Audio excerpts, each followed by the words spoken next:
समाज के अंतिम पंक्ति में खड़े व्यक्ति तक करुणा, स्वावलंबन और आत्मसम्मान पहुंचाना, यही सच्ची गुरु सेवा है। यही अध्यात्म की प्रत्यक्ष और जीवंत अभिव्यक्ति है। इसी उदात्त भावभूमि से अनंत श्री विभूषित जगतगुरु श्रीमद् रामानंदाचार्य नरेंद्राचार्य जी की दिव्य प्रेरणा से पादुका दर्शन महोत्सव के पावन अवसर पर समाज उपयोगी सेवा कार्यों का सशक्त प्रारंभ किया गया। इस पावन महोत्सव के माध्यम से वाशिम में आर्थिक रूप से दुर्बल 12 महिलाओं को निःशुल्क सिलाई मशीनों का वितरण किया गया।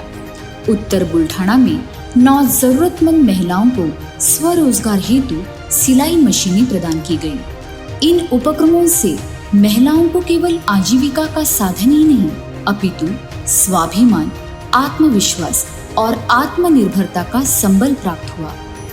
परिवार की आर्थिक स्थिरता के लिए यह सेवा कार्य एक सुदृढ़ आधार स्तंभ सिद्ध हुआ।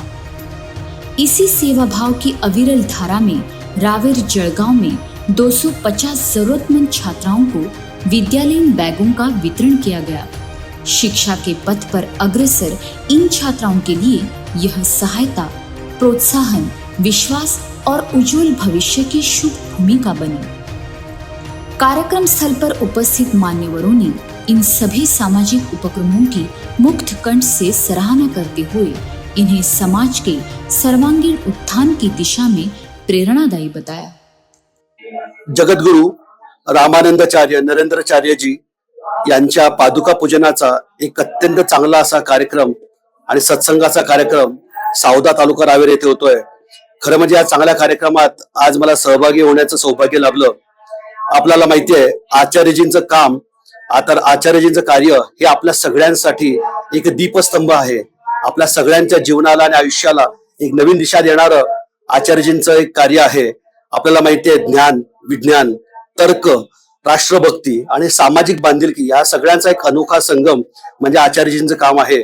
खरं म्हणजे आचार्यजींच्या तत्वांवर चालणं, विचारांवरती चालणं हीच आपल्या सगळ्यांसाठी खूप मोठं चांगलं आपल्या सगळ्यांसाठी आशीर्वाद आहेत। आचार्यजींनी त्यांच्या आशीर्वादातून आपल्याला त्यांच्या तत्वांवर विचारावर चालण्याची प्रेरणा द्यावी या निमित्ताने हीच प्रार्थना। जय श्रीराम। मिळणार आहे। खरोखरच आपण कधी बघितलं जर समाजाच्या ज्या गरजा आहेत त्याच्यामध्ये प्रामुख्याने गरज कुठली आहे? रक्ताची गरज आहे। तर रक्तदानाचं कार्य आपल्या या धामच्या माध्यमातून इथं अविरतपणे होत आहे। आपल्या अँब्युलन्स असतील, कितीतरी अँब्युलन्स या निष्कामपणे आणि विनामूल्य सेवा पुरवित आहेत। सामाजिक उपक्रम आपण कधी बघितले तर सर्व प्रकारचे सामाजिक उपक्रम आहेत। स्वच्छता आहे, विद्यार्थी जे आहेत त्या विद्यार्थ्यांना दप्तरांचं वाटप असू दे किंवा शालेय साहित्य यांचं वाटप असू दे, या सर्व प्रकारच्या सेवा आपल्या या नांदेड धामच्या माध्यमातून आचार्य आपले जगद्गुरु रामानंदाचार्यजी नरेंद्राचार्यजी यांच्या प्रेरणेने या सर्व पूर्ण भारतभर होत असतात। तर यांच्या या उपक्रमासाठी मी जळगाव जिल्हा पोलीस दलाच्या वतीने शुभेच्छा देतो।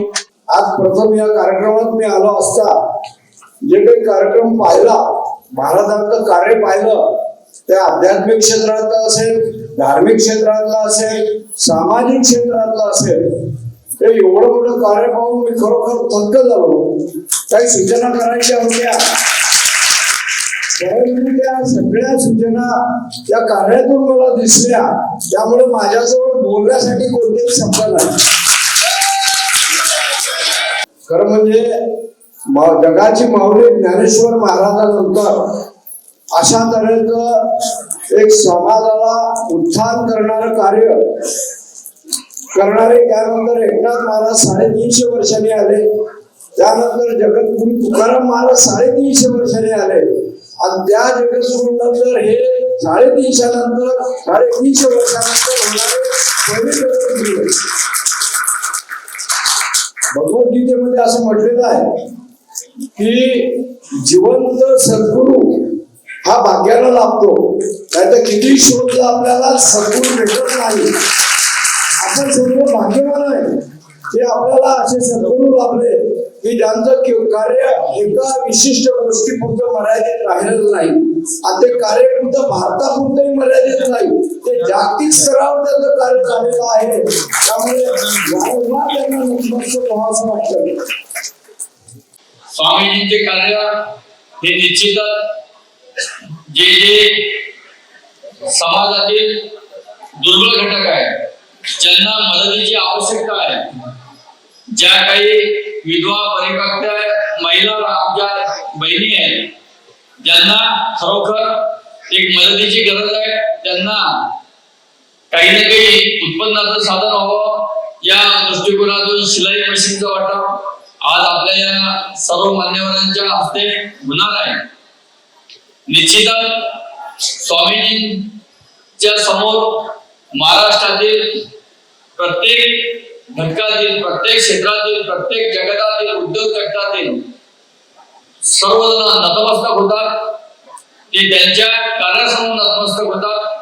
त्यांचं हे कार्य असंच दुर्बल घटकासाठी, समाजातील ज्यांना ज्यांना गरज आहे त्या घटकासाठी मिळत राहू ही अपेक्षा, ही अभिलाषा, ही विनंती मी स्वामीजींच्या चरणी करतो. आम्हाला सर्वांना आपण इथं निमंत्रित केलं व या पादुका दर्शनाचा लाभ मिळवून दिला त्याबद्दल आपले शतशः नमन करतो.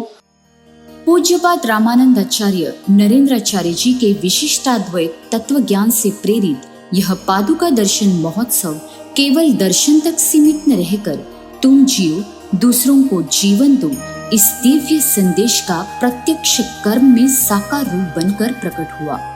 13 दिसंबर 2025 वाशिम, 14 दिसंबर 2025 उत्तर बुल्ढाना, 15 दिसंबर 2025 रावेर, जिला जळगांव.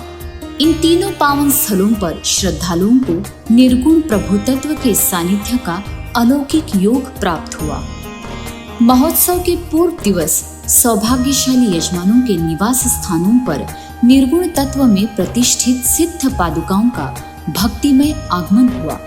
इस दिव्य क्षण में श्रद्धालुओं ने अपूर्व शांति, दिव्यता और अंतर्मुख आनंद की अनुभूति की. सौभाग्यशाली यजमान वाशिम श्री शिवाजी नारायण पजई, उत्तर बुल्ढाणा श्री विवेक दगड़ू चाळशे, रावेर जळगांव श्री महेंद्र कोळी. तीनों स्थलों पर सिद्ध पादुकाओं को सुसज्जित रथ में विराजमान कर भव्य शोभा यात्रा के माध्यम से कार्यक्रम स्थल तक लाया गया. वाद्यों के मधुर निनाद से भक्ति रस प्रवाहित होता रहा और संपूर्ण वातावरण आध्यात्मिक चेतना से ओतप्रोत हो गया.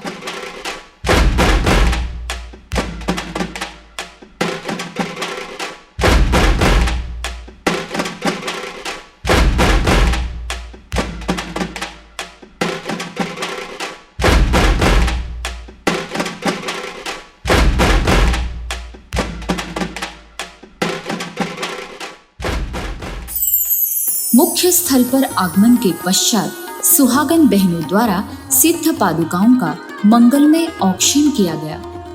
वेद मंत्रों के पावन घोष के मध्य सिद्ध पादुकाओं को संतपीठ पर विराजमान कर रामानंद संप्रदाय के वेद संपन्न पुरोहितों के मार्गदर्शन में षोडशोपचार पूजन विधिपूर्वक संपन्न हुआ. लगभग 900 भक्तों ने प्रतीकात्मक गुरुपादुका पूजन कर अपने शुद्ध भाव गुरुचरणों में अर्पित किए. तत्पश्चात दिव्य आरती से संपूर्ण वातावरण मंगलमय हो उठा.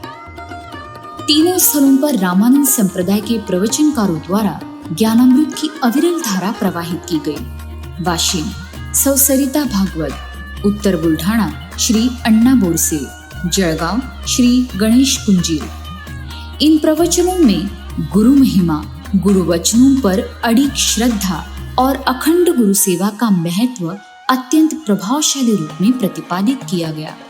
इस दिव्य प्रेरणा से अनुप्राणित होकर तीनों स्थलों पर कुल 595 भाविकों ने उपासक दीक्षा ग्रहण की और अपने जीवन को आध्यात्मिक पथ पर दृढ़ता पूर्वक अग्रसर किया. तीनों स्थलों पर लगभग 8000 श्रद्धालुओं ने सिद्ध पादुकाओं के दर्शन का पुण्य लाभ प्राप्त किया. संपूर्ण वातावरण श्रद्धा, प्रेम, सेवा और समर्पण की सकारात्मक ऊर्जा से ऊर्जित हो उठा. सभी उपस्थित भक्तों के लिए शिस्तबद्ध एवं भक्ति भाव से परिपूर्ण महाप्रसाद का आयोजन किया गया. भावपूर्ण विदाई आरती के पश्चात पुष्प वृष्टि के साक्षी में सिद्ध पादुकाओं को कृतज्ञता, विनम्रता और श्रद्धा भाव से विदाई दी गई. जय सिया राम.